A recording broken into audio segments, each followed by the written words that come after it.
आज आइल बारात जनक नगरी, आज आइल बारात जनक नगरी। बाजे बाजे सहनाई जनक नगरी, कहाँ बैठाई दूल्हा राम और लक्ष्मण, कहाँ बैठाई दूल्हा राम और लक्ष्मण, कहाँ बैठाई दशरथ समधी जी, कहाँ बैठाई दशरथ समधी। आज आइल बारात जनक नगरी, मड़वा बैठाई दूल्हा राम और लक्ष्मण, मड़वा बैठाई दूल्हा राम और लक्ष्मण, सिंहासन बैठाई दशरथ समधी जी, सिंहासन बिठाई दशरथ समधी।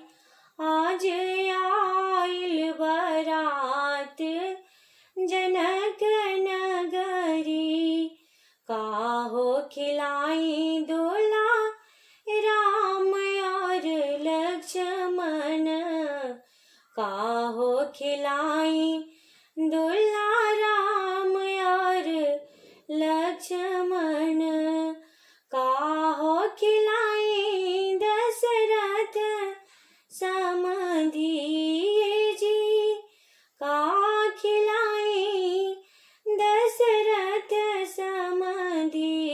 आज आइल बारात जनक नगरी, मेवा मिठाई दूल्हा राम और लक्ष्मण, मेवा मिठाई दूल्हा राम और लक्ष्मण, पूरी खीर दशरथ समधी जी, पूरी खीर दशरथ समधी।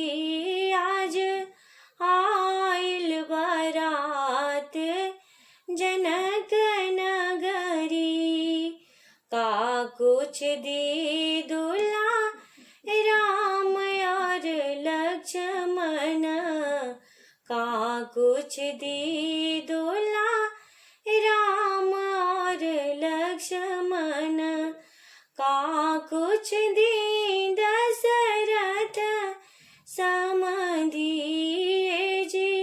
आइल बारात जनक नगरी, आज आइल बारात जनक नगरी, सीता उर्मिला दूल्हा राम और लक्ष्मण, सीता उर्मिला दूल्हा राम और लक्ष्मण, अन